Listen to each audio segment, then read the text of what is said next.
Hello everyone, आप कैसे हैं? आशा करता हूँ आप स्वस्थ होंगे। हम लोग इस सेशन में मंथली करंट अफेयर्स में 2024 का पार्ट 2 पढ़ने जा रहे हैं। पार्ट 1 16 दिन का पहले ही हमने अपलोड कर दिया है।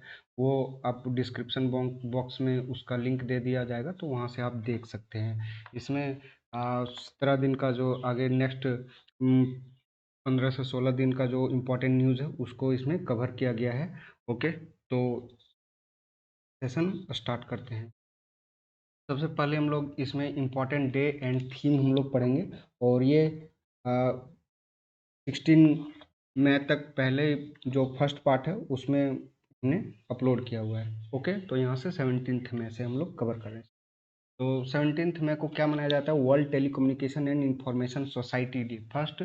और इसका जो थीम है वो है digital innovation for sustainable development. Okay, और 17 मई को एक और मनाया जाता है वर्ल्ड हाइपरटेंशन डे। बहुत ही इम्पोर्टेंट है ये हाइपरटेंशन डे। और इसका जो थीम है वो है measure your blood pressure. BP, अपने बीपी को मापिए और एक्यूरेटली मापिए और उसको कंट्रोल करिए और लंबा जीवन व्यतीत करिए, है ना।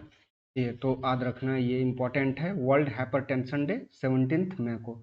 18 मई को क्या मनाया जाता है? National museum day. ठीक है, तो इंटरनेशनल म्यूजियम डे कब मनाया जाता है? 18 मई को। और 18 मई को एक और दिवस मनाया जाता है world AIDS vaccine day. AIDS day नहीं, एड्स डे वर्ल्ड। अगर एड्स डे का बात किया जाए कि वो एड्स डे का कब मनाया जाता है, तो एड्स डे मनाया जाता है 1 दिसंबर को। ठीक है, अगर सिर्फ एड्स डे बोला जाएगा तो 1 दिसंबर को, लेकिन यहाँ पर वर्ल्ड एड्स वैक्सीन डे का तो ये 18 मई को। ठीक है, और इसका इंटरनेशनल म्यूजियम डे का थीम है museum for education and research. Museums for education and research. 20 मई को मनाया जाता है वर्ल्ड मेट्रोलॉजी डे। और ये इसका जो थीम है वो सस्टेनेबिलिटी, बहुत ही आसान है, एक वर्ड का है।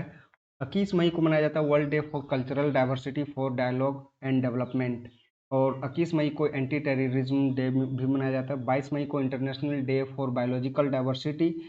ठीक है, जैव विविधता का अंतर्राष्ट्रीय दिवस है ये। और be part of the plan.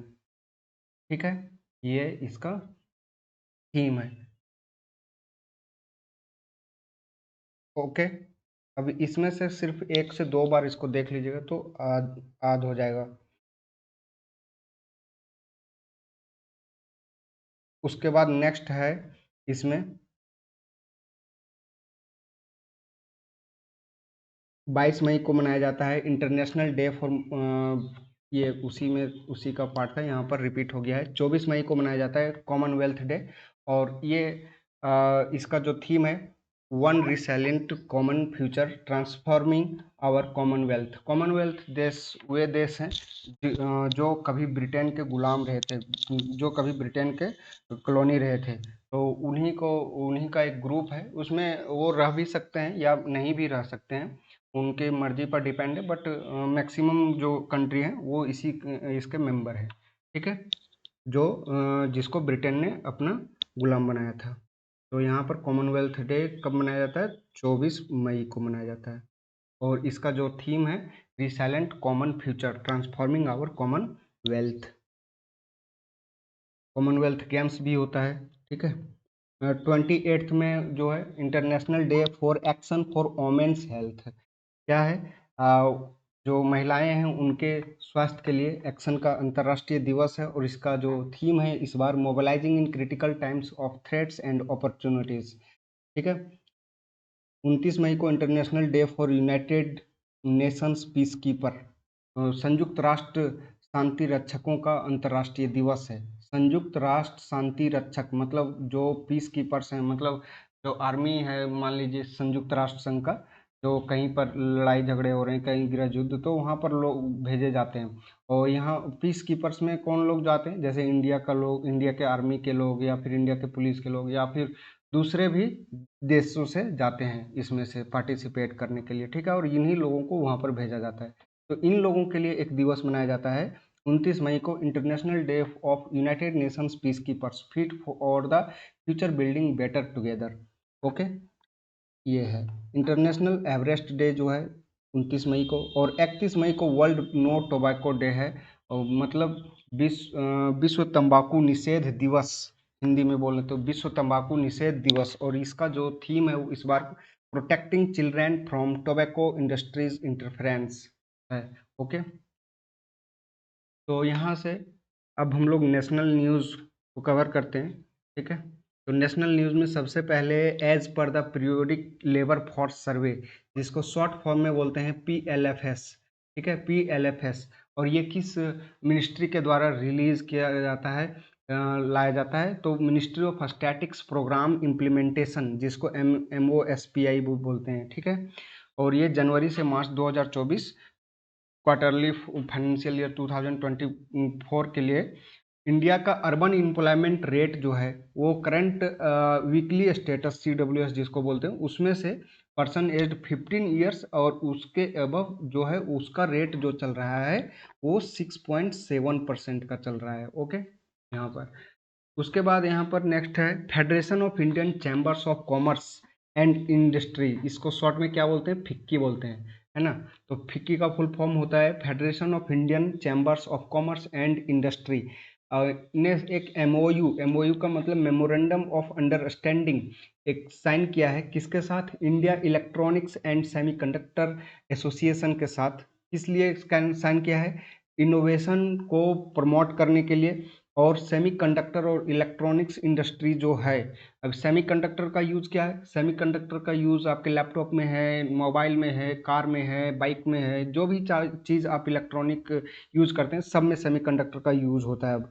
ठीक है, तो उस इंडस्ट्री को, उस इंडस्ट्री में इनोवेशन को प्रमोट करना, उसको मजबूती प्रदान करना, उसके सप्लाई चेन को मजबूत करना, इसलिए फिक्की और India electronics and semiconductor association ने आपस में एक मेमोरेंडम ऑफ अंडरस्टैंडिंग साइन किया है।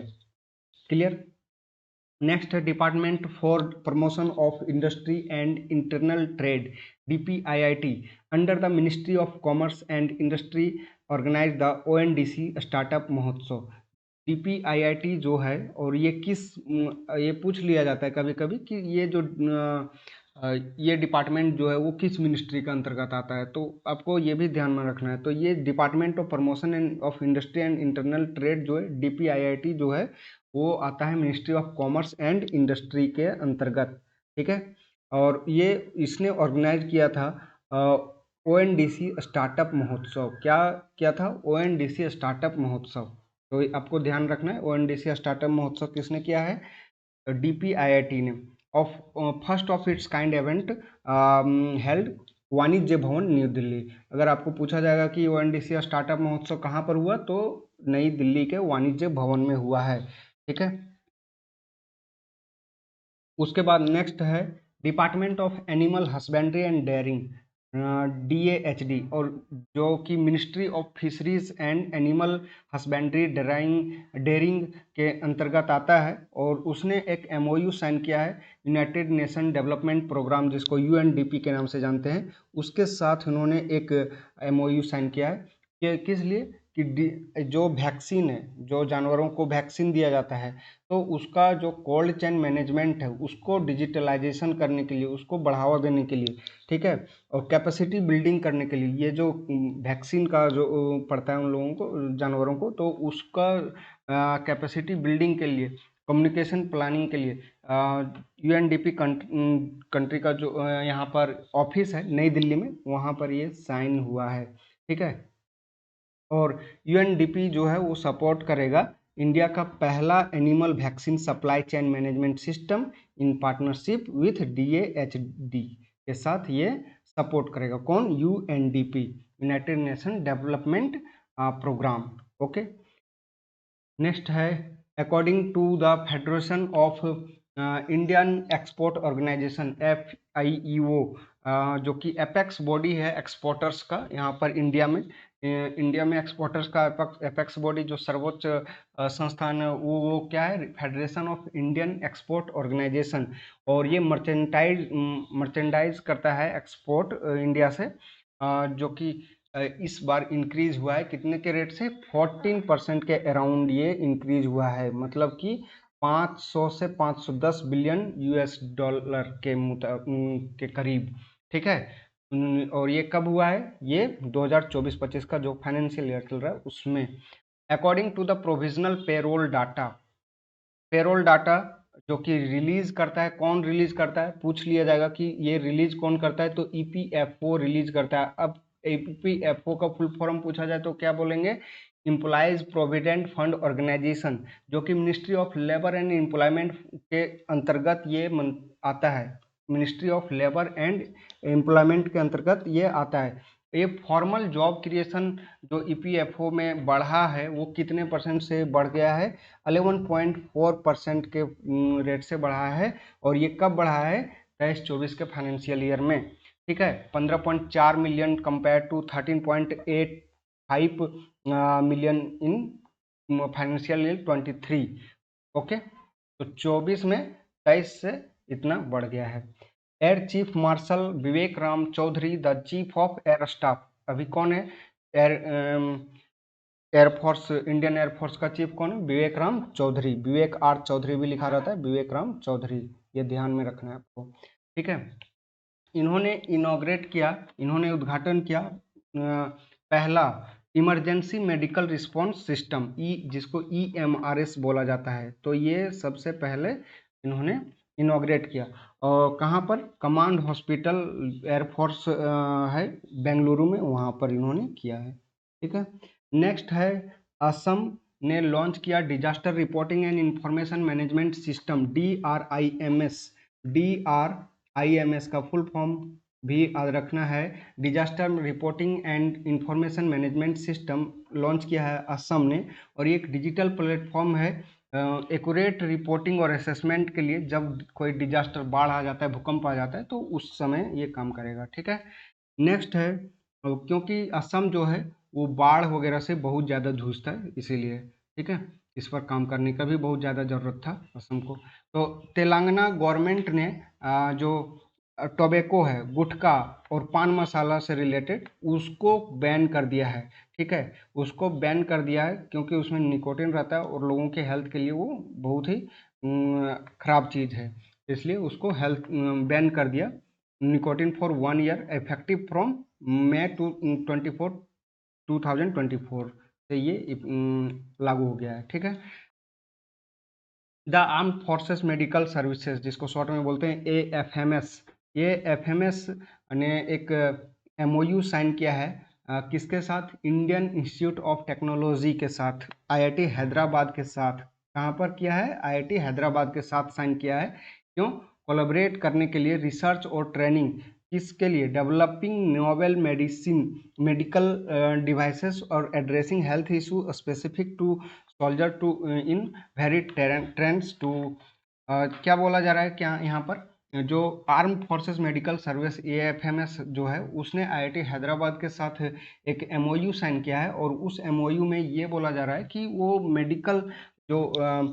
मेडिकल डिवाइसेस है उसको डेवलप करेंगे। और क्या करेंगे उसमें ये किस लिए करना है मेडिकल डिवाइसेस को डेवलप? क्योंकि हेल्थ इश्यू जो बहुत सारे जो हमारे आर्मी के लोग हैं वो बहुत ज़्यादा खतरनाक जगहों पर रहते हैं, कहीं ऊंचे पहाड़ों पर, कहीं नीचे खाइयों में, तो अलग अलग जगहों पर रहते हैं वो लोग, खतरनाक जगहों पर। तो उनके हेल्थ को इशू को एड्रेस करने के लिए किया गया है। और इसको साइन किया है किसने? लेफ्टिनेंट जनरल दलजीत सिंह और प्रोफेसर BS मूर्ति ने, ठीक है। उसके बाद है यहाँ पर Bajaj auto under Rajiv Bajaj leadership, मतलब कि बजाज ऑटो को आप जानते ही हैं, तो वो एक ऑटोमोबाइल कंपनी है। और उसका नेतृत्व कौन करते हैं? राजीव बजाज करते हैं, राजीव बजाज। और उन्होंने लॉन्च किया है दुनिया का पहला CNG पावर्ड मोटरसाइकिल। मतलब अभी तक आपने देखा होगा कार, ऑटो वगैरह जो CNG से चलता था, मोटरसाइकिल भी CNG से चलेगा, ठीक है। तो दुनिया का पहला CNG पावर्ड मोटरसाइकिल कौन है? बजाज का है। The central council for research in Ayurvedic sciences CCRAS ने होस्ट किया pharmas research in Ayurgyan and techno innovation Pragati 2024। कहाँ पर किया है ये? इंडिया हैबिटेट सेंटर, नई दिल्ली में। ओके, नेक्स्ट है साइबर सिक्योरिटी कॉन्क्लेव, जो कि नई दिल्ली में हुआ। ओके, ये ऑर्गेनाइज किया गया था किसके द्वारा? सीएससी के द्वारा किया गया था। एंड यूनाइटेड, अगर यहाँ पर बात करें इसको, CSC and United service institution, मतलब यूएसआई इसको बोल सकते हैं। ओके, तो ये हुआ था आपका नई दिल्ली में, और ये ध्यान में रखना है, पूछा जाएगा कि साइबर सिक्योरिटी कॉन्क्लेव कहाँ पर हुआ था, तो इसके बारे में आपको ध्यान में रखना है, ठीक है। और आगे इसमें जो एमओयू साइन हुआ वो किसके किसके बीच में? तो सीएससी और यूएसआई के बीच में। यूएसआई बोले तो यूनाइटेड सर्विस प्लेटफॉर्म के बीच में, और सीएससी बोले थे साइबर सिक्योरिटी कॉन्क्लेव। इसका फुल फॉर्म क्या है? Cyber security conclave.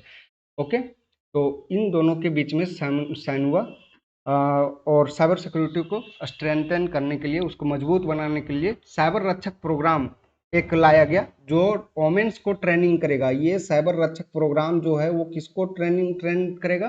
वोमेन्स को ट्रेन करेगा साइबर सिक्योरिटी स्किल के लिए, ठीक है। नेक्स्ट है कर्नाटका हैज इंट्रोड्यूस्ड ये पॉलिसी रिक्वायरिंग ये 33% reservation for women in outsource government contract position across all department, मतलब सभी डिपार्टमेंट्स में, कर्नाटका के सभी डिपार्टमेंट्स में जहां भी कॉन्ट्रैक्ट्स भर्तियां की जाती हैं सरकार के द्वारा, तो वहां पर 33% रिजर्वेशन दिया जाएगा। ओके, उसके बाद है डीडी किसान। डीडी किसान एक चैनल है दूरदर्शन का, तो उसमें जो कि सरकारी चैनल है, पब्लिक, यहाँ पर हमने लिखा भी है public broadcaster of the government of India, और ये दूरदर्शन ने अनाउंस किया है 2 आर्टिफिशियल इंटेलिजेंस एंकर्स का। अभी आर्टिफिशियल इंटेलिजेंस का बहुत ही ज़्यादा लोग चर्चा कर रहे हैं, तो डीडी किसान ने भी अपना 2 एंकर लॉन्च किया है। क्या नाम है? क्रिस और भूमि। क्या नाम है? क्रिस और भूमि, ठीक है। और ये 50 से ज़्यादा लैंग्वेज में ये काम करेगा, और फिर 24 घंटा 365 दिन काम करते रहेगा, इसको कोई फर्क नहीं पड़ता है। जैसे ह्यूमन रहता है, आदमी रहता है, तो वो थक जाता है, लेकिन ये थकेगा नहीं, ठीक है। और अगर यहाँ पर बात करें कि दुनिया का पहला एआई न्यूज़ एंकर कौन है, तो दुनिया का पहला एआई न्यूज़ एंकर जो है वो Chinese news state news agency जो सिन्हुआ है उसके द्वारा क्यू हियो हाओ को लाया गया था। तो पहला कौन है? क्यू हाओ जो कि चाइना का है। उसके बाद यहाँ पर हमने एक और लिखा हुआ है कि जो फर्स्ट एआई न्यूज़ एंकर अगर इंडिया में बात किया जाए तो वो कौन है? सना है, ठीक है।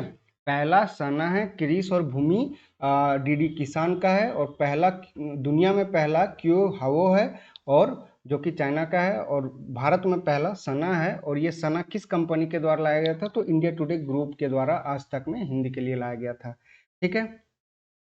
अब यहाँ पर नेक्स्ट है India has started the process of consolidating its 4 airspace region into a single entity spanning the entire nation under Ishan. Ishan के अंतर्गत पूरे 4 जो एयर स्पेस रीजन है उसको कंसोलिडेट कर दिया जाएगा। और ईशान का फुल फॉर्म क्या होता है? तो ईशान का फुल फॉर्म है initiative Indian single sky harmonised air traffic management. Okay, next है वर्ल्ड हाइड्रोजन 2024। अब यहाँ से इंटरनेशनल न्यूज़ हम लोग स्टार्ट कर रहे हैं। इसके पहले हमने नेशनल न्यूज़ में जो भी इम्पोर्टेंट था सभी को हमने ख़त्म कर लिया। अब यहाँ पर इंटरनेशनल न्यूज़ है, तो इंटरनेशनल न्यूज़ में world hydrogen 2024 summit and exhibition, जो कि हाइड्रोजन इवेंट को डेडिकेट है, दुनिया का सबसे बड़ा हाइड्रोजन इवेंट है। ये रॉटरडैम आयो में हुआ था। कहाँ पर हुआ है? रॉटरडैम आयो में हुआ है। और ये कहाँ पर है? ये नीदरलैंड में है। कब से कब हुआ?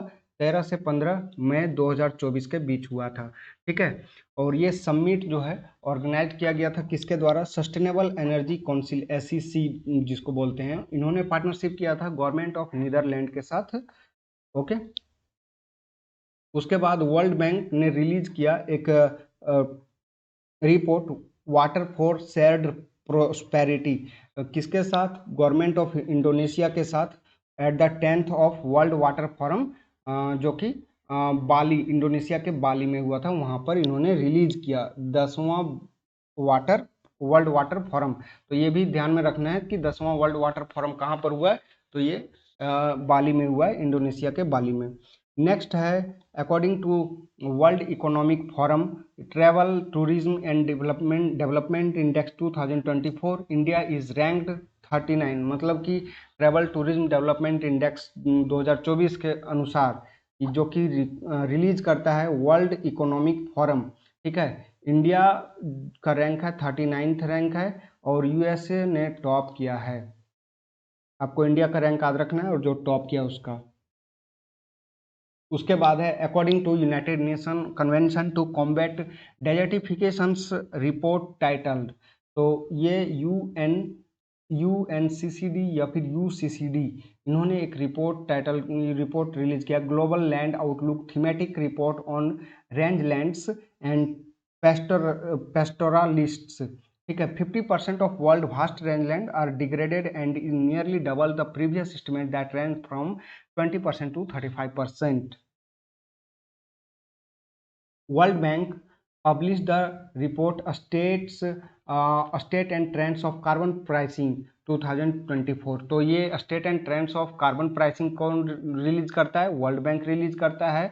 और इसमें कार्बन प्राइसिंग के बारे में उससे जो राजस्व आता है, रिवेन्यूज जो है वो कहाँ तक पहुंचा है, तो वो 104 बिलियन यूएस डॉलर के पास में 2023 में पहुंच गया है, ठीक है। तो ये ध्यान में रखना है, कौन सा रिपोर्ट कौन रिलीज कर रहा है, कम से कम ये ध्यान में जरूर रखना है, ठीक है। और उसमें इंडिया का इंडियाज रैंक आपको ध्यान में रखना ही रखना है, और जो टॉप रैंक है वो भी, टॉप का रैंक जो जिसका है वो भी आपको ध्यान में रखना है। ये 3 चीजें, कौन रिलीज कर रहा है, कौन सा रिपोर्ट है, इंडिया का रैंक क्या है और टॉप रैंक क्या है, इतना कम से कम ध्यान में रखना है। और उसमें कितने देशों ने पार्टिसिपेट किया ये भी रख सकते। तो रैंक और इंडिसेस के लिए मैं एग्जाम के समय में एक अलग से वीडियो अपलोड कर दूंगा, ठीक है। नेक्स्ट है according to the Oxford economics, इसके अनुसार ऑक्सफोर्ड इकोनॉमिक्स के अनुसार ग्लोबल सिटीज इंडेक्स 2024 में दिल्ली जो है वो उसका रैंक 350वां रैंक है, ठीक है। मतलब कि जो 1000 बड़े शहर हैं उसमें, और emerge as the highest ranked Indian city, मतलब इंडिया के जो शहर हैं उसमें से सबसे हाईएस्ट रैंक, सबसे अच्छा रैंक 350वां रैंक पर नई दिल्ली का है। और जो न्यूयॉर्क सिटी यूनाइटेड स्टेट का उसने टॉप किया है, ठीक है, इस रिपोर्ट में। और अब उसके बाद लंदन है, उसके बाद सेंट जॉस है, यूनाइटेड स्टेट अमेरिका का है, ठीक है, ये है। उसके बाद आपको नेक्स्ट जो न्यूज़ है, स्पेन 99वां मेंबर बन गया है अंतर्राष्ट्रीय सौर गठबंधन का, इंटरनेशनल सोलर अलायंस का। अगर पूछा जाए नया जो मेंबर है 99वां मेंबर वो कौन है, स्पेन है, ठीक है। उसके बाद पूछा स्पेन, ये इंटरनेशनल सोलर अलायंस जो है, इंटरनेशनल सोलर अलायंस का अगर आपको हेडक्वार्टर पूछा जाए तो कहाँ पर है,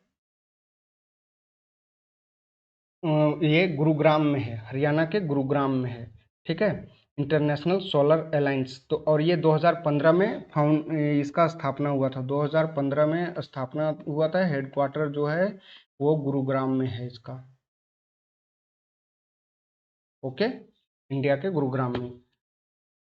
अब Mumbai with the 24th position and Delhi with the 37th position made it into the top 50 world's wealthiest city in 2024 as per Henley report।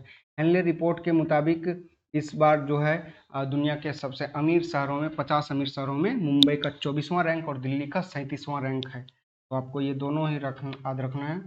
उसके बाद है नियर ग्रिंडाविक जो कि आइसलैंड में है, रेक्याजेंस पेनिनसुला में, ठीक है, आइसलैंड के रेक्याजेंस पेनिनसुला में, वहां पर एक वोल्केनो इरप्ट हुआ था, ठीक है। और ये 5वां इरप्शन है दिसंबर से लेकर अब तक। आइसलैंड का अगर कैपिटल पूछ लिया जाए, कैपिटल ऑफ आइसलैंड, तो ये भी आपको ध्यान में रखना है। तो ये कहाँ पर है, रेक्याविक जो यहाँ पर लिखा है।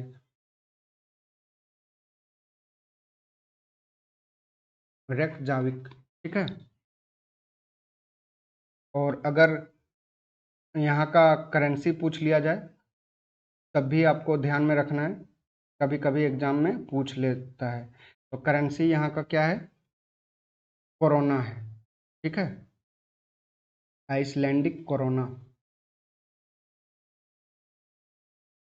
के वो or krona, KRONA, okay, krona, kronor, krona, ये है यहाँ का करेंसी। World intellectual property organisation WIPO, तो WIPO का यहाँ पर मेंबर्स हैव अप्रूव ये न्यू वीपो ट्रीटी। WIPO जो है उसके बारे में पूछा जा रहा है। तो सबसे पहले मैं यहाँ पर बता देता हूँ, इसका जो गठन हुआ था वो 1967 में हुआ था, 1967 में, ठीक है। अगर हेडक्वार्टर पूछ लिया जाए WIPO का, तो इसका हेडक्वार्टर कहाँ पर है, जेनेवा में हेडक्वार्टर है। जेनेवा कहाँ पर है, स्विट्जरलैंड में है, स्विट्जरलैंड में, ओके, स्विट्जरलैंड में इसका हेडक्वार्टर है। और इन्होंने एक ट्रीटी साइन किया है किसके, जेनेटिक रिसोर्स और एसोसिएटेड ट्रेडिशनल नॉलेज के लिए, ठीक है, genetic resources and associated traditional knowledge के लिए इन्होंने ये साइन किया है। According to the 12th edition of Times Higher Education THE Asia university ranking 2024 के लिए the Indian institute of Sciences Bengaluru ने इसमें से लाया है कितना रैंक, 32वां रैंक लाया है इस लिस्ट में। और हाईएस्ट रैंक जो है इंडिया का, इंडियन इंस्टीट्यूशन का इस लिस्ट में। और ये लिस्ट जो है उसमें टोटल 91 इंडियन इंस्टीट्यूट ने पार्टिसिपेट किया है। Congo recently declared a healthy emergency across the country due to an outbreak of monkeypox virus। मतलब कि कोंगो जो है, कोंगो एक देश है और कोंगो ने अपना वहाँ पर हेल्थ इमरजेंसी लागू कर दिया। और वहाँ पर क्यों किया, तो ये मंकी पॉक्स वायरस के फैलने के कारण, ठीक है। तो कोंगो का कैपिटल अगर पूछा जाए तो ये कोंगो का कैपिटल जो है वो किनशासा है। कहाँ पर है, किनशासा, ठीक है। अगर यहाँ पर करेंसी पूछ लिया जाए तो फ्रैंक है, फ्रैंक है इसका करेंसी और किनशासा कैपिटल है। नेक्स्ट है according to the Wall Street Journal WSJ और list of the highest paid chief executive officer, मतलब कि सबसे ज़्यादा वेतन पाने वाला CEO कौन है, तो यूनाइटेड स्टेट अमेरिका में 2024 के लिए 23 के लिए इंडियन ओरिजिन, मतलब भारतीय मूल के निकेश अरोरा हैं, वही हैं सबसे ज़्यादा, जो कि चेयरमैन हैं पालो अल्टो नेटवर्क के, ठीक है, निकेश अरोरा। और सेकंड ये बन गए हैं second world highest paid CEO 2023 का, जो सब्सटेंशियल रिम्यूनरेशन है $151.43 मिलियन मिलता है, ठीक है, मतलब कि 1260 करोड़ रुपया हो जाता है।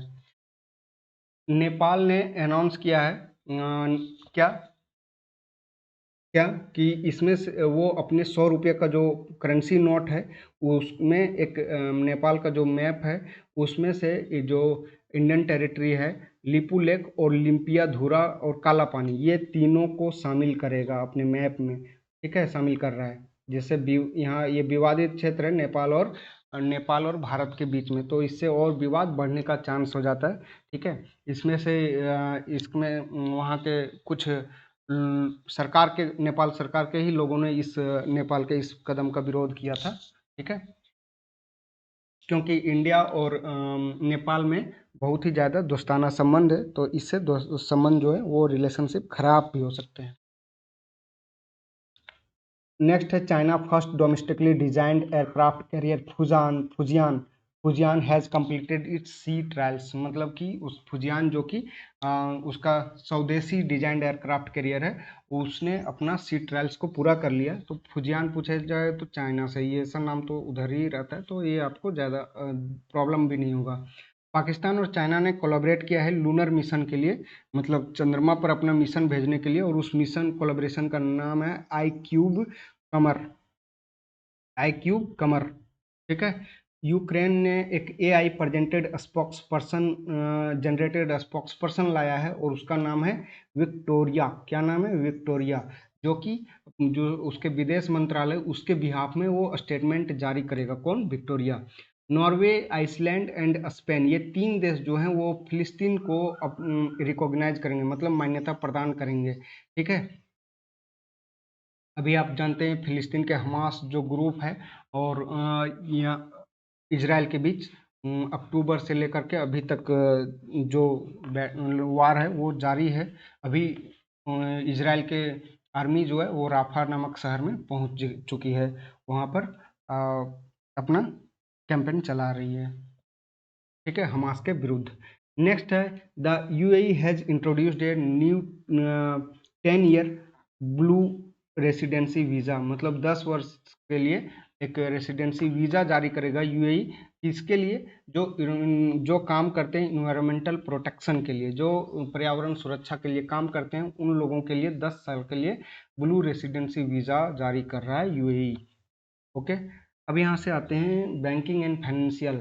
आईएफसी ने एक्सटेंड किया है $500 मिलियन का फाइनेंस किसके लिए? HDFC bank to ramp up micro loans. और यूएन जो यूनाइटेड नेशन है उसने रिवाइज किया है इंडियाज का ग्रोथ फोरकास्ट किया है, मतलब भविष्यवाणी किया है 6.9% के लिए।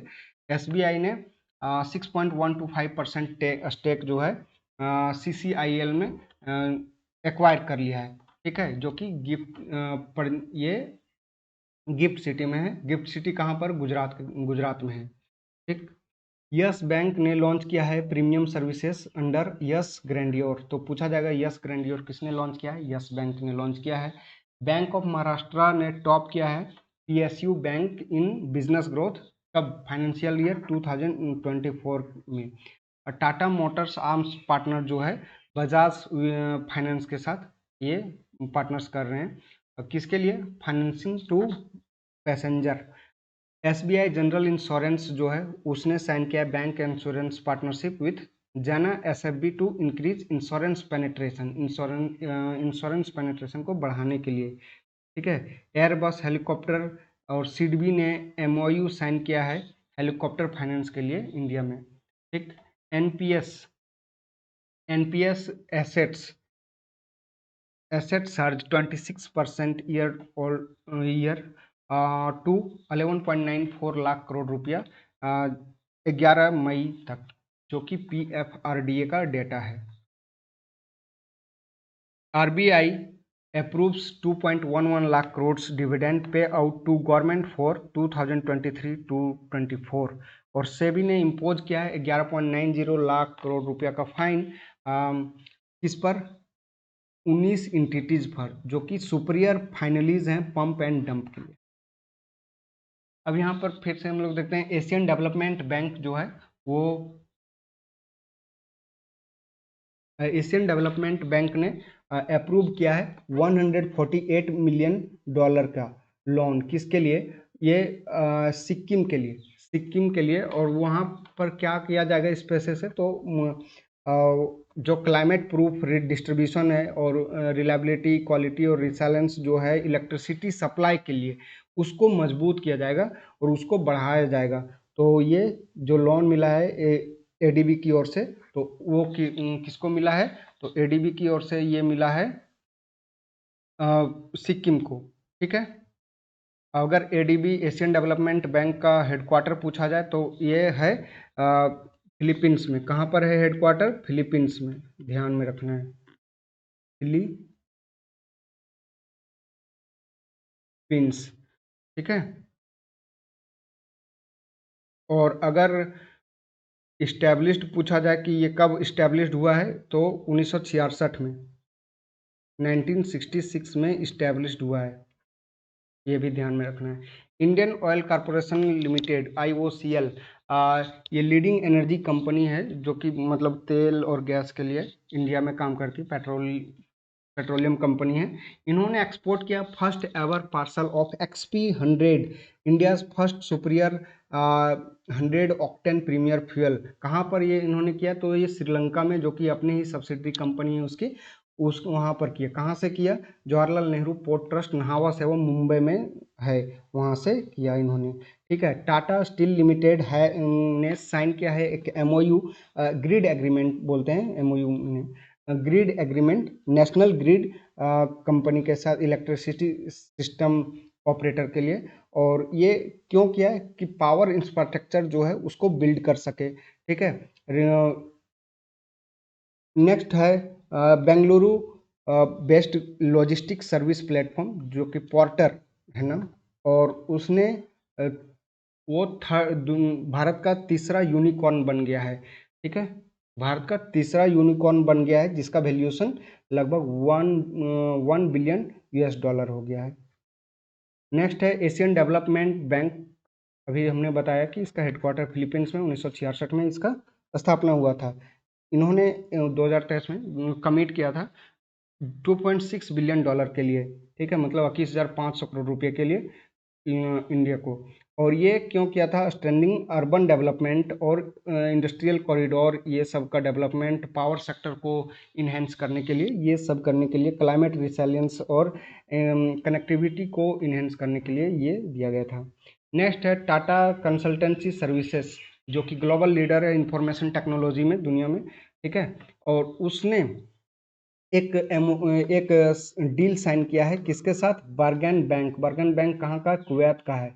ठीक है। और उसके साथ इन्होंने बैंकिंग टेक्नोलॉजी को भास्ट करने के लिए, इन्हेंस करने के लिए ये डील साइन किया है। उसके बाद है market regulatory secretary and exchange board of India. तो सेबी का, अगर सेबी का हेडक्वार्टर पूछा जाए तो सेबी का हेडक्वार्टर कहाँ पर है? पहले सेबी का हेडक्वार्टर जान लेते हैं। तो ये मुंबई में है। ठीक है। अगर यहाँ पर पूछ लिया जाए कि सेबी का स्थापना कब हुआ है, तो 1992 में हुआ है। सेबी का स्थापना कब हुआ है? 1992 में हुआ है स्थापना। ठीक है।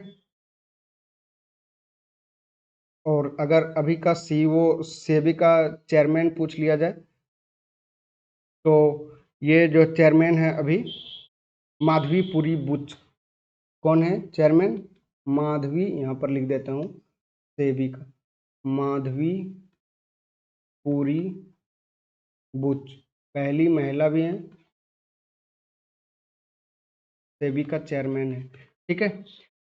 तो ये सेबी, और इन्होंने गाइडलाइंस जारी किया है डायनामिक प्राइस बैंड्स के लिए, जो कि एक सेगमेंट में आता है, अनसर्टेनिटी को इम्प्रूव करेगा मैनेजमेंट और रिड्यूस इंफॉर्मेशन डिस्प्रोपोर्शन के लिए। ओके।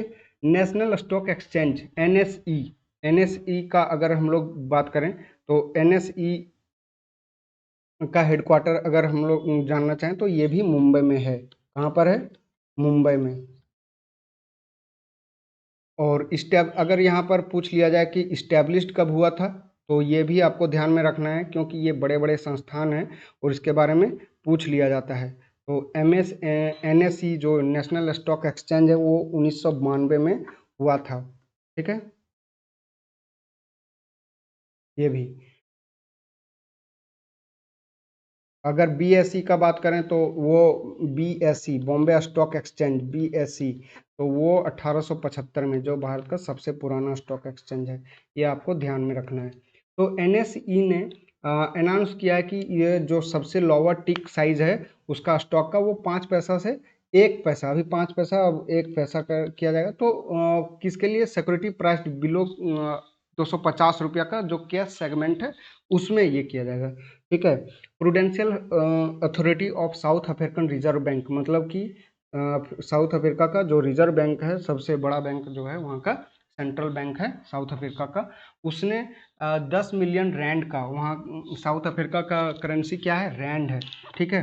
तो उसने 10 मिलियन रैंड का फाइनेंशियल पेनल्टी जो है वो लगाया है स्टेट बैंक ऑफ इंडिया का, जो कि साउथ अफ्रीका के ब्रांच में है। साउथ अफ्रीका में जो इसका ब्रांच है SBI का, उसमें एंटी मनी लॉन्ड्रिंग लॉज का वायलेशन के लिए इसने लगाया है।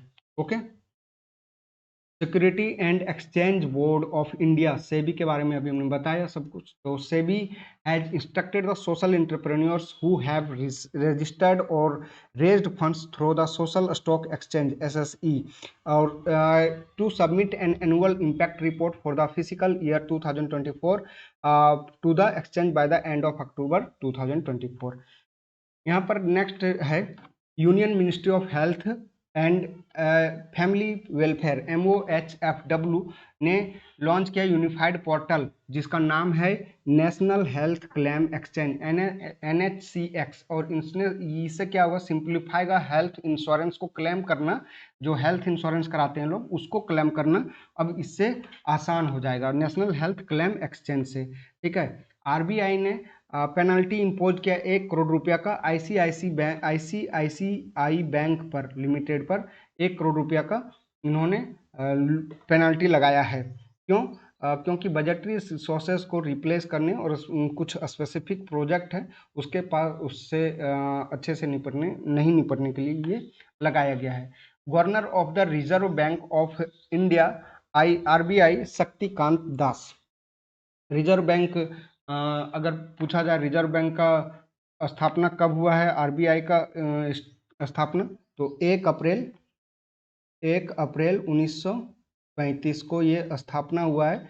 लेकिन सब इसके पहले जो हेडक्वार्टर था इसका कोलकाता में था, लेकिन अभी मुंबई में है। और अभी इसके गवर्नर कौन है तो शक्तिकांत दास हैं। और इन्होंने 3 इनिशिएटिव लॉन्च किया है। नाम क्या है, प्लेटफॉर्म फॉर रेगुलेटरी एप्लीकेशन, पहला जो है वो प्लेटफॉर्म फॉर रेगुलेटरी एप्लीकेशन, दूसरा वैलिडेशन और तीसरा ऑथराइजेशन जिसका कंप्लीट नाम है परवाह पोर्टल। ठीक है, और ये रिटेल डायरेक्ट मोबाइल एप्लीकेशन और फिनटेक रिपोजिटरी ये सब के लिए है। जो मेन ऑब्जेक्टिव इसका है इस इनिशिएटिव का वो रेगुलेटरी प्रोसेस को फैसिलिटीज रिटेल इन्वेस्टमेंट को प्रोवाइड कॉम्प्रिहेंसिव डाटा को प्रोवाइड करना और इन चीज़ों को बढ़ावा देना है। ठीक है, नेक्स्ट है as per the SBI economic research department report published in May 2024 overall India's gross domestic product GDP growth is expected to touch 8% of physical year 2023-4। ठीक है, 24 SBI ने अनुमान लगाया कि GDP जो है वो 8% से बढ़ेगा इस बार।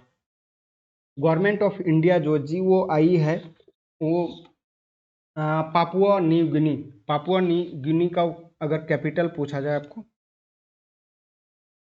तो बताएंगे कहाँ पर, पोर्ट मोरास्बे। कहाँ पर है, पोर्ट मोरास्बे, यहाँ पर लिख देता हूँ। PNG का कैपिटल पापुआ न्यू गिनी का कहाँ पर है, पोर्ट मोरास्बे। ठीक है, यहाँ पर है। और उसके बाद ये यहाँ पर क्या हुआ था कि बहुत ही बड़ा लैंडस्लाइड हो गया था जिसमें से 2000 से ज़्यादा पीपल जो हैं वहीं पर बरीड हो गए थे, मतलब दब गए थे। और उसको उसी के लिए सहयोग के रूप में भारत सरकार ने $1 मिलियन का सहयोग दिया है। इसको पापुआ न्यू गिनी का अगर करेंसी पूछा जाए तो क्या बोलेंगे, हमने कैपिटल बताया, करेंसी जो है PNG का पापुआ न्यू गिनी का वो क्या है, वो है पापुआ न्यू गिनियंस। ठीक है, मतलब पापुआ न्यू गिनियंस ही वो यूज करते हैं। कीना या फिर पापुआ न्यू गिनियंस ये दोनों यूज करते हैं। पापुआ न्यू गिनिया, कीना, ये वो लोग करते हैं। उसके बाद है बैंक ऑफ महाराष्ट्र ने इंट्रोड्यूस किया है महाकृषि समृद्धि योजना MKSY। ठीक है, जो कि ये किसको सपोर्ट करेगा, ये सपोर्ट करेगा, सहयोग देगा फूड और एग्रो बेस्ड जो इंडस्ट्री है उसको। उसके बाद अपॉइंटमेंट एंड रेजिग्नेशन, मतलब कि किन लोगों को कहाँ पर नियुक्त किया गया है, किन लोगों का इस्तीफा हुआ है, उस पर हम लोग बात करने जा रहे हैं। लॉरेंस ओंग ये बने हैं सिंगापुर के नए प्राइम मिनिस्टर। लॉरेंस ओंग। उसके बाद आर लक्ष्मीकांत राव, ये एग्जीक्यूटिव डायरेक्टर बने हैं कहाँ पर, आरबीआई में, रिजर्व बैंक ऑफ इंडिया में। कपिल सिब्बल को चुना गया सुप्रीम कोर्ट बार एसोसिएशन का अध्यक्ष। उसके बाद है एंड्रेज प्लेनकोविक को प्राइम मिनिस्टर बनाया गया रिपब्लिक ऑफ क्रोएशिया। क्रोएशिया का, अगर क्रोएशिया का कैपिटल पूछा जाए तो क्या बताएंगे? क्रोएशिया का कैपिटल, क्रोएशिया का कैपिटल है जाग्रेव, जाग्रेव। ठीक है। करेंसी पूछा जाए तो कूना, कूना और जाग्रेव। ठीक है। उसके बाद फिर नेक्स्ट है महंत इद्रिस देबे इटनो, महंत देब्रिस एबे इटनो। तो ये जो है वो यहाँ के प्रेसिडेंट चुने गए हैं, कहाँ के, चाड के। चाड का कैपिटल अगर पूछा जाए तो एन दजामेन, कहाँ पर है, एन दजामेना, एन दजामेना। ओके। अगर वहाँ का करेंसी पूछा जाए तो CFA फ्रैंक, CFA फ्रैंक। उसके बाद ऋषभ गांधी जो है उनको अपॉइंट किया गया है MD और CEO India first life insurance के लिए 5 साल के लिए। नेक्स्ट है संजीव पुरी को अपॉइंट किया गया है CII का अध्यक्ष, प्रेसिडेंट 2024-25 के लिए। विलियम लाइक चियोंग को ताइवान का प्रेसिडेंट नियुक्त किया गया, ताइवान का प्रेसिडेंट चुना गया। ठीक है। और अगर ताइवान का आपको कैपिटल पूछ लिया जाए तो क्या बोलेंगे ताइवान का कैपिटल?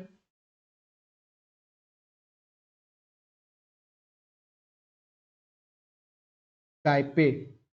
और करेंसी, दोनों चीजें बताना है। Taipei city. ठीक है।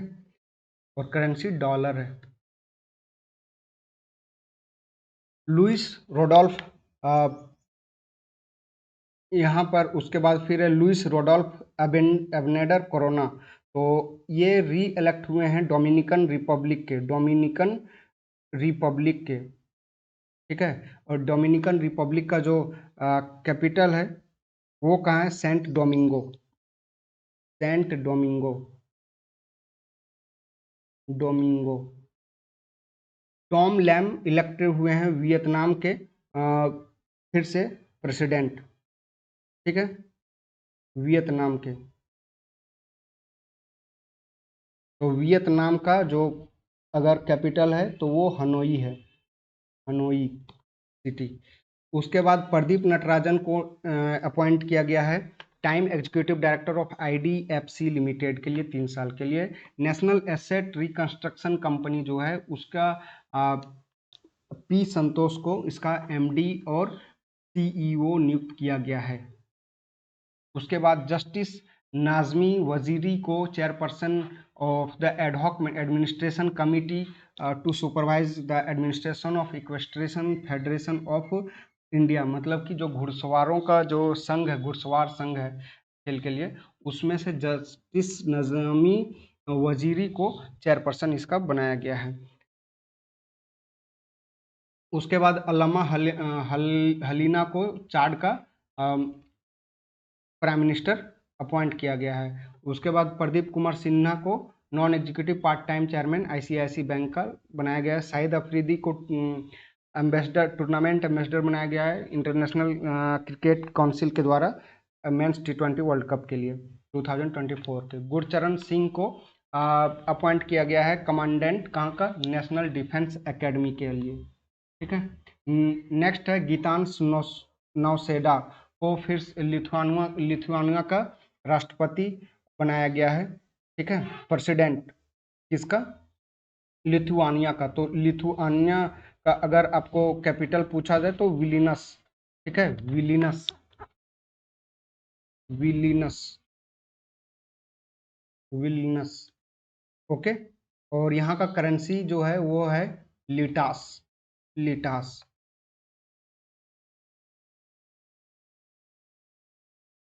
उसके बाद फिर से यहाँ पर प्रदीप कुमार त्रिपाठी को अपॉइंट किया गया है, कमेटी ऑफ द कैबिनेट ने अप्रूव किया है इसको, ACC ने। और secretary of the Lokpal in India, ठीक है, secretary of the Lokpal in India. Jetha Bhai Bharwad को इलेक्ट किया गया है नेफेड का चेयरमैन, और शाहरुख खान को मुथूट ब्लू का ब्रांड एम्बेसडर नियुक्त किया गया है। अब यहाँ पर अवार्ड्स में आते हैं तो जो 9th एडिशन है फॉर्ब्स का 13 अंडर 30 एशिया लिस्ट में, उसमें से 86 एंट्रीज फ्रॉम इंडिया, कितने एंट्रीज हैं, 86 एंट्रीज हैं इंडिया के तरफ से, ओके। और उसमें से अक्षित बंसल और राघव अरोरा 29 साल के 28 साल के हैं, 29 सॉरी अक्षित बंसल 29वां और राघव अरोरा 28वां, ये को फाउंडर हैं स्टैटिक इंडिया के, और भाग्य श्री जैन 29वां नंबर पर हैं जो कि फाउंडर हैं डिस्पोजल कंपनी का, द डिस्पोजल कंपनी। ये लिस्ट जो है वो हाईएस्ट पेड एथलीट के में भी यहाँ पर ये चेंज होना चाहिए था, तो यहाँ से अलग है। तो फॉर्ब्स जो है उसने रिलीज किया है हाईएस्ट पेड एथलीट, और उसमें रोनाल्डो जो हैं, जो फुटबॉलर रोनाल्डो हैं पुर्तगाल के, वो सबसे टॉप पर हैं, तो ये भी आपको ध्यान में रखना है, ओके। जिनको जो टोटल अर्निंग है वो $260 मिलियन है। उसके बाद फिर है Indian national space promotion and authorities centre, authorisation centre in space under the department of space. ये किस डिपार्टमेंट के अंतर्गत आता है, डिपार्टमेंट ऑफ स्पेस, ठीक है। इनको मिला है जियो स्पेशियल वर्ल्ड लीडरशिप अवार्ड। कौन सा अवार्ड मिला है, जियो स्पेशियल वर्ल्ड लीडरशिप अवार्ड मिला है 2024 के अंतर्गत। किस क्षेत्र में मिला है, इनेबलिंग पब्लिक पॉलिसी कैटेगरी में मिला है ये अवार्ड। सेला टनल को दुनिया का सबसे ऊंचा टनल के रूप में भारत का सबसे ऊंचा टनल के रूप में रिकॉग्नाइज किया गया है, किसके द्वारा, international book of honour, England United Kingdom के द्वारा, ठीक है। और सेला टनल का बात करें तो सेला टनल कहाँ पर है, अरुणाचल प्रदेश में है, ठीक है। According to the Bloomberg billionaires index BBI जिसको बोलते हैं, मुकेश अंबानी का रैंक जो है 12वां रैंक है $110 मिलियन के साथ, और बर्नार्ड अर्नोल्ट जो है उसका 220 बिलियन के साथ उसने टॉप किया है। जर्मन ऑथर हैं जेनी अर्पन बैक और ट्रांसलेटर माइकल हॉफमैन, ये दोनों नाम बहुत ही ज़्यादा आपको याद रखना है, किसी भी तरह से याद रखना है, ठीक है। इन लोगों को इंटरनेशनल बुकर प्राइज 2024 मिला हुआ है, किस बुक के लिए, कायरोज के लिए। ये बुक भी आपको याद रखना है, ये बहुत ही VVI पॉइंट है, ठीक है। उसके बाद Indian origin American scientist Srinivas Ramchandra Kulkarni को दिया गया है 2024 का 100 प्राइज दिया गया है, ठीक है, एस्ट्रोनॉमी के कैटेगरी में। तिरुवनंतपुरम इंटरनेशनल एयरपोर्ट को जो कि केरला में है, वो इंडिया का पहला जीरो वेस्ट लैंडफिल एयरपोर्ट बन गया है।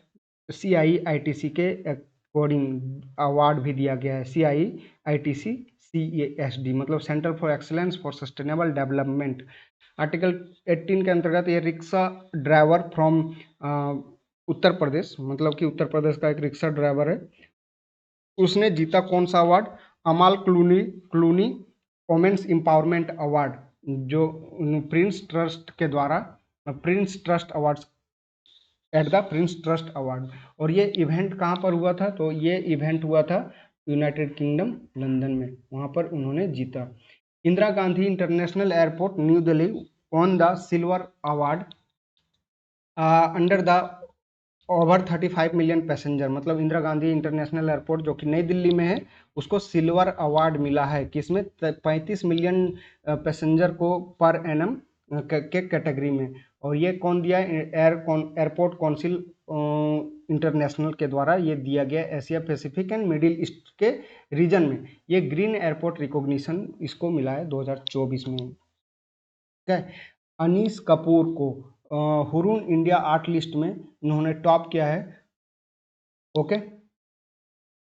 इंडियन एयर, अब यहाँ से डिफेंस में देखते हैं, इंडियन एयरफोर्स ने टेस्ट किया है भीष्म, जो कि state of the art indigenous mobile hospital है for air drop in Agra, मतलब कि मोबाइल हॉस्पिटल बोले तो कहीं भी ले जाया जा सकता है उस हॉस्पिटल को, नाम क्या है, भीष्म, ठीक है। पाकिस्तान ने फतह 2 को लॉन्च किया है, जो कि इंडिजिनसली डेवलप्ड है, मतलब कि उसका स्वदेशी रूप से ये डेवलप्ड है। एक guided multi launch rocket system है, MLRS है, ये पाकिस्तान ने किया है। ठीक है। इंडो रशियन ज्वाइंट वेंचर है, जेवी ज्वाइंट वेंचर है, Indo Russian rifle private limited, जो कि अमेठी में लगाया गया है इसका प्लांट, उत्तर प्रदेश में। उसने हैंड ओवर किया है 27,000 AK 203 assault rifle to Indian army, मतलब 27,000 असॉल्ट राइफल जो है इंडियन आर्मी को इसने दिया है। ठीक है। DRDO ने अपना सक्सेसफुली लॉन्च कर लिया टेस्ट फायर, किसके लिए? रुद्रम 2 मिसाइल के लिए, जो कि एयर टू सरफेस मिसाइल है, एयर टू सरफेस मिसाइल है रुद्रम 2। और किससे किया? सुखोई 30 MK1 से ये किया है, सुखोई 30 MK1 से। कहाँ पर किया? कोस्ट ऑफ उड़ीसा में किया है। ठीक है।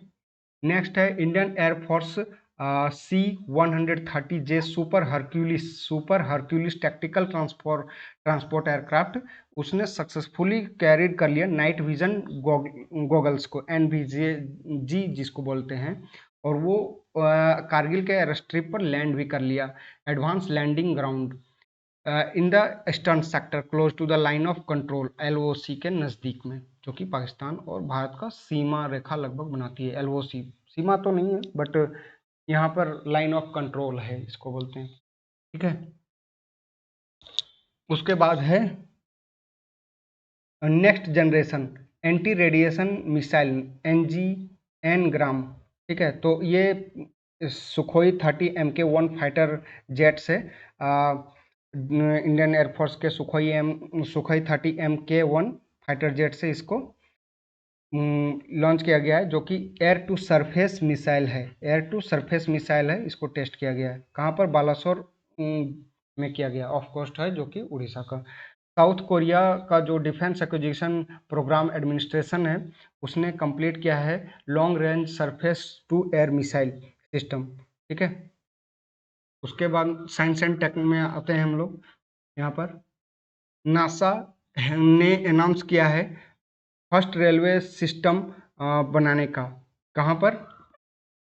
मून पर, फर्स्ट रेलवे सिस्टम बनाने का मून पर, जो कि named as flexible levitation on a track, float, इसका नाम क्या होगा? Float.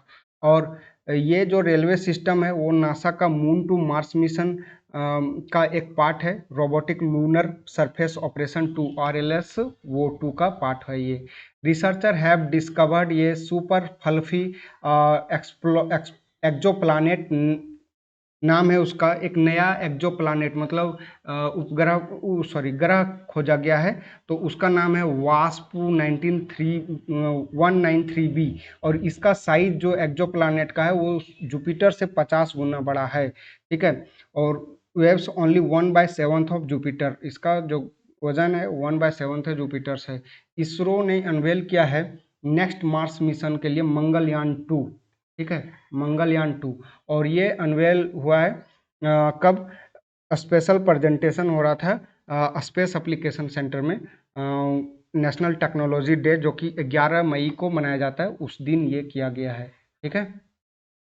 Blue Origin carried 6 crew members including Indian Gopi Thotakura. Blue Origin जो है वो, अगर यहाँ पर एक स्पेस कंपनी है ब्लू ओरिजिन, ठीक है, तो ब्लू ओरिजिन जो है वो किसने किया है? ब्लू ओरिजिन का जो ओनर जो है वो कौन है? वो अमेजन के जो मालिक हैं जेफ बेजोस, वही हैं। और स्पेस एक्स के कौन है? Elon Musk. स्पेस एक्स का अगर पूछा जाए तो एलोन मस्क। ठीक है। तो यहाँ इन्होंने इसके 6 मेंबर्स जो हैं उन्होंने उड़ान भरी थी, और उसमें से न्यू सेफर 25 के थ्रू, ये जो जहाज था उसका रॉकेट था उसके थ्रू। ठीक है। और उसमें से इंडिया के गोपी थोटापुरा भी शामिल थे। ओके। नेक्स्ट है the Indo Russian joint venture in, ये तो हमने पहले ही पढ़ा दिया। ठीक है। Hanuman AI launched jointly by 3AI Holding and Sita Mahalakshmi Healthcare in 98 global language including 12 Indian language. मतलब कि हनुमान जो है वो एक आर्टिफिशियल इंटेलिजेंस है और ये लॉन्च किया गया है सीता महालक्ष्मी हेल्थ केयर के द्वारा, ठीक है, जो कि 98 ग्लोबल लैंग्वेज और 12 भारतीय लैंग्वेज बोलता है।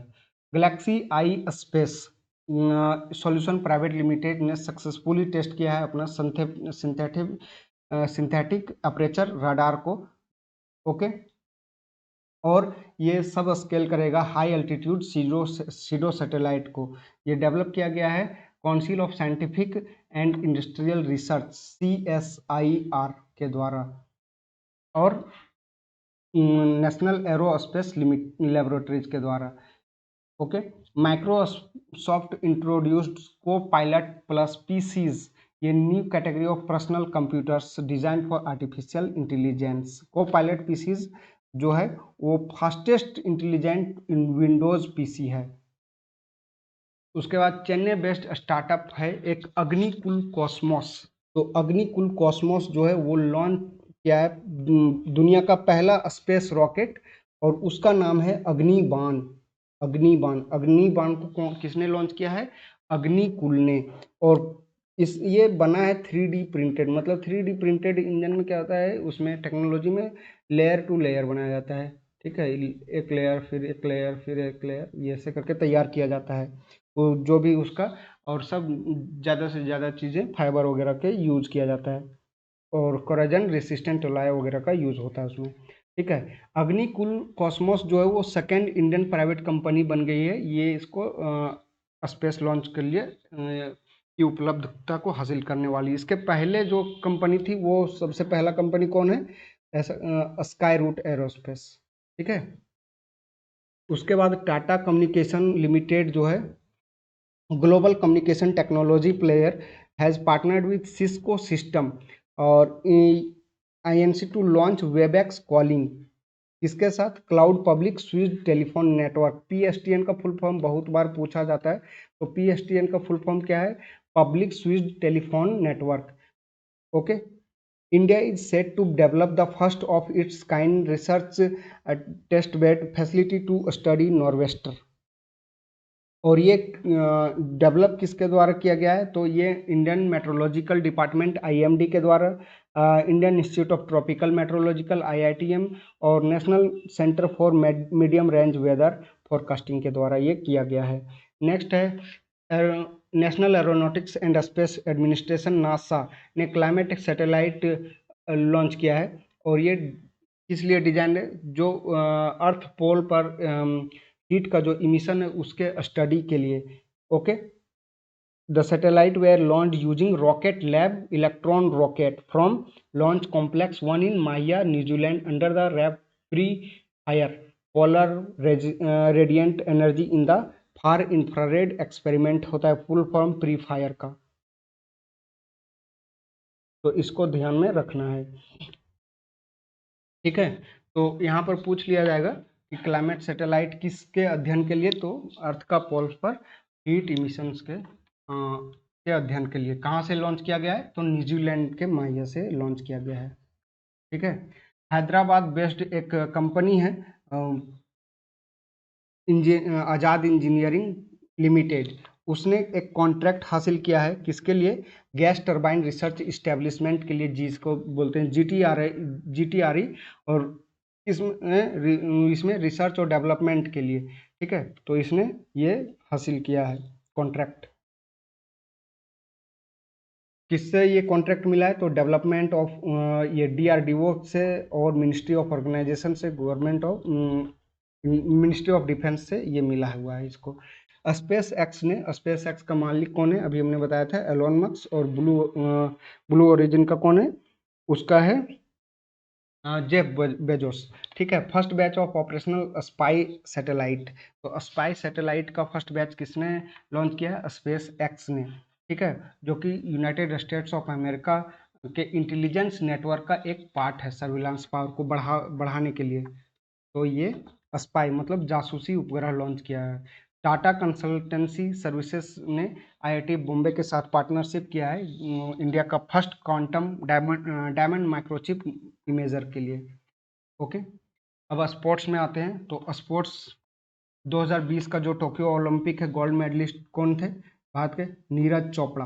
ठीक है, भाला फेंक में इन्होंने जीता था और इन्होंने गोल्ड मेडल जीता है कहाँ पर? 82.27 मीटर के साथ गोल्ड मेडल जीता है 27th national federation senior athletics championship competition 2024 में। और ये हुआ कहाँ पर था? ये कलिंगा स्टेडियम भुवनेश्वर उड़ीसा में हुआ था। Austria और Uzbekistan have been confirmed as the host of the 2026 and 2029 edition of Asian Football Confederation। तो ऑस्ट्रेलिया और उज्बेकिस्तान ने ये होस्ट करेगा 2026 में एएफसी का वोमेन एशियन कप, और उज्बेकिस्तान करेगा 2029 में। पूमा जो है वो पूमा इंडिया ने साइन किया है एक मल्टी ईयर डील किसके साथ? एथलेटिक्स फेडरेशन ऑफ इंडिया के साथ, एएफआई के साथ। उसका जो किट होता है उसको स्पॉन्सर करने के लिए। ठीक है, इन जो इंडियन शटलर हैं एस साईराज, सात्विक साईराज या फिर एस साईराज रेंकी एंड चिराग शेट्टी, इन्होंने जीता है men's double title badminton world federation में Thailand open super 500 badminton tournament में इन्होंने जीता है, जो कि 14 से 19 मई के बीच में बैंकॉक थाईलैंड में हुआ था। रेड बुल का जो ड्राइवर है मैक्स वर्सेटपन, उन्होंने जीता है इमेलिया रोमांगना जीपी ग्रैंड प्रिक्स को जीता है। किसको हराया है? मैक्लॉरेन लैंडो नॉरिस को हराया है। ठीक है, ब्राजील ने 10वां edition women's FIFA women's world cup का जो कि 2027 में होगा उसको होस्ट करेगा।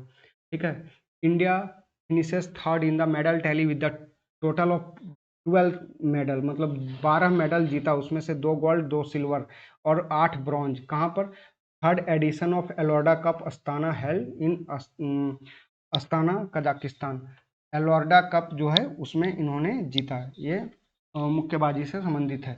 ठीक है, उसमें से 2 टाइम का जो वर्ल्ड चैंपियन है निखत जरीन और मीनाक्षी, उन्होंने गोल्ड मेडल जीता है। तो किसने जीता है? निखत जरीन और मीनाक्षी ने गोल्ड मेडल जीता है। मैग्नस कार्लसन ने इनॉग्रल कैस ब्लैंका चेस्ट वेरिएंट टूर्नामेंट 2024 जीता है, जो कि मोरक्को में हुआ था। ठीक है, नेक्स्ट है इंडियन माउंटेनियर सत्यदीप गुप्ता ने हिस्ट्री इतिहास बनाया है।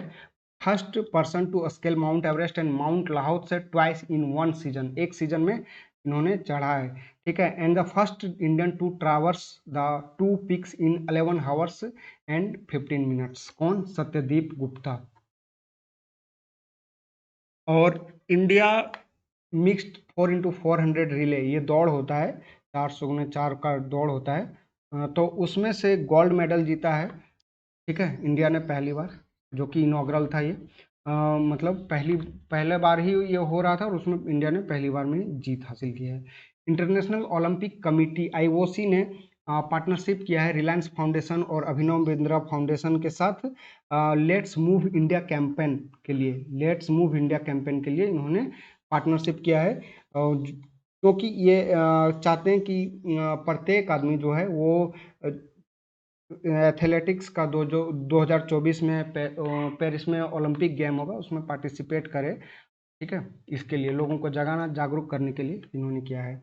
भारतीय दानेश्वर जो कि ईरानियन चेस ग्रैंड मास्टर हैं, उन्होंने जीत लिया शारजाह मास्टर 2024 को। दिव्या देशमुख जो इंडिया की चेस प्लेयर हैं, उन्होंने चैलेंजर टाइटल को जीता यहीं पर। वांग जी ई ने चाइना ने डिफीट किया PV Sindhu to win the women's single title. कहाँ पर? बैडमिंटन वर्ल्ड फेडरेशन मलेशिया में। Okay, Deepa Karmakar has become the first Indian gymnast to win ये gold medal in the women's world apparatus at the Asian gymnastic championship 2024। Deepa Karmakar कहाँ से है? दीपा कर्माकर त्रिपुरा से हैं और ये जिम्नासियम करती हैं। ठीक है, वॉल्ट जो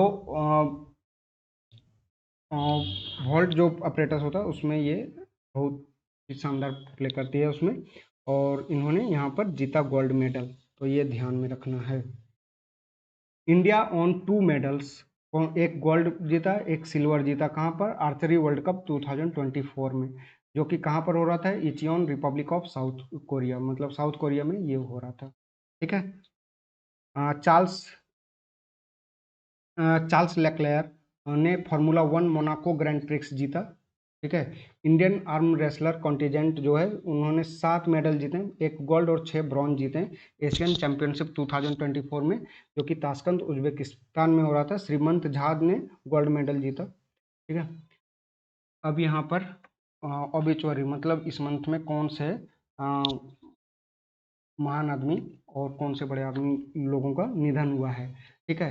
राजस्थान के फर्स्ट पर्सन वोमेन मिनिस्टर जो थी कमला बेनीवाल, उनका निधन हो गया है। पद्मश्री अवार्डी थी मालती